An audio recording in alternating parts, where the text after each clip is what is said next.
So this is going to be our last lecture in our kind of introduction to functions, and I want to look at two more scenarios that are related to self-driving cars. All right, so what we've got here is two cars that are approaching an intersection from opposite directions. Okay, so how can I draw this situation? Well, the orientation doesn't matter, right? I know that they're just heading at each other head on. So let's put the intersection here. And I have one car coming in this way and the other car coming in this way. All right, and I know that one car is 3 miles away and going 40 miles per hour, and the other car is 2 miles away and going 30 miles per hour. So I want to find a function that models the distance between the two cars.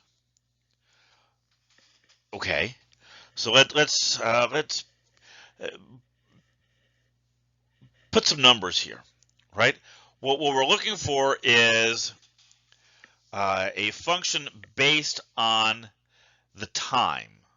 All right, how far apart are the cars after t hours? And it has to be hours, right? I know it may seem a little weird for two cars that are closing in on each other, but it has to be hours because those are the units on these speeds. Okay, so if we locate this starting point here at the origin at x equals 0, then the first car started off at x equals -3, which means the position of this car, let's call it S1, is going to be -3 plus the speed 40 times t. Right after t seconds, this is the distance equals rate times time. After t hours, the car has traveled 40 times t miles, so it's moved 40 times t to the right of its starting point. Okay, so now how about the other one? The other one, its starting position is x equals 2. And we can do something similar here, right? S2 is going to be the starting point 2. Now, be careful here, right? Think about what's happening. The distance from the intersection of this car, it's getting smaller as it gets closer, right? So this one is going to be 2 minus 30t. Okay, so now I can answer my question, right? The distance between the two cars is S2 minus S1, and I have formulas for these, right? S2 is 2 minus 30t, and S1 is minus 3 plus 40t. And now let's clean this up. This is 2 minus 30t plus 3 minus 40t. So now I can get my final answer. D of t is equal to 5 minus 70t. And if you think about that, hopefully, let's talk about that for a minute. 5 is the initial distance between the two cars. They started off 5 miles apart. And minus 70 miles per hour is the speed at which the gap between the two cars is closing. It's the sum of their individual speeds. So yeah, actually, if you kind of try to parse it out, right, this formula makes a lot of sense, the formula that we've ended up on here. Okay, so I've got a similar situation here, although it's a little more complicated. Now our cars are approaching the intersection on different streets. Okay, so I have one car that is 3 miles away. The numbers here are going to be the same, right? It's 3 miles away, I'm going to count a half mile per grid line. So I'm going to go 1, 2, 3, 4, 5, 6. Our first car is going to start off here, and so this is going to, but this is, I'm still going to call this over 3 up 0. And let's see, its rate is the same. Its rate is 40 miles per hour.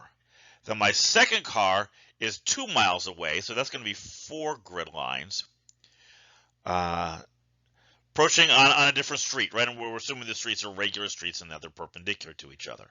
So this position is over 0 up 2, and the rate here is 30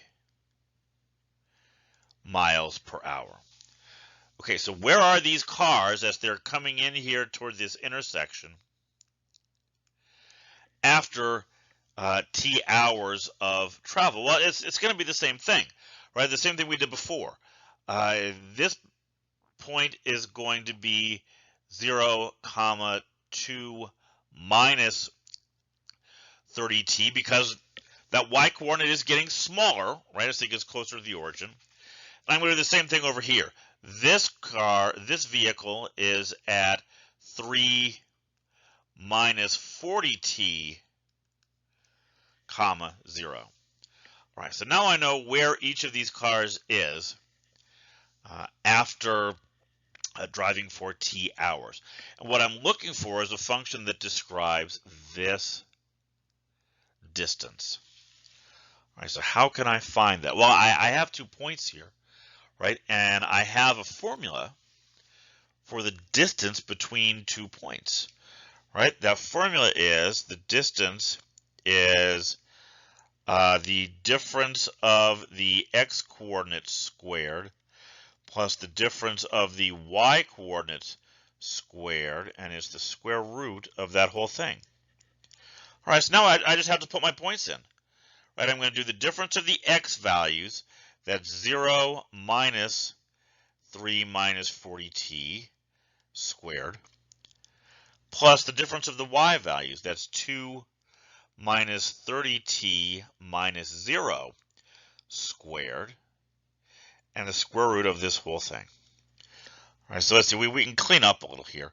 This is just 3 minus 40t squared plus 2 minus 30t squared. Still the square root of that. Now, if you're a glutton for punishment, you can keep going. As a matter of fact, let's go ahead and do it. Let's multiply these things out. Let's simplify this expression under the square root. This first part here is 1600t squared minus 240t plus 9. And the second part is plus 900t squared minus 120t plus 4 square root. And one more step, we can combine like terms. There's 2t squared, so that's 2500t squared minus 360t plus 13. Wasn't that bad, right? And there's my final answer. Right, and let's use the function notation. This is d of t. All right, so this brings to an end our kind of our introduction to functions. Where we've covered a lot of topics here. What functions are, how they're defined, how we can define them in different ways. We're talking about transformations, domains, and ranges. And again, in the end here, some specific physical examples, so you hopefully get some idea of how these functions can be used in real-world situations.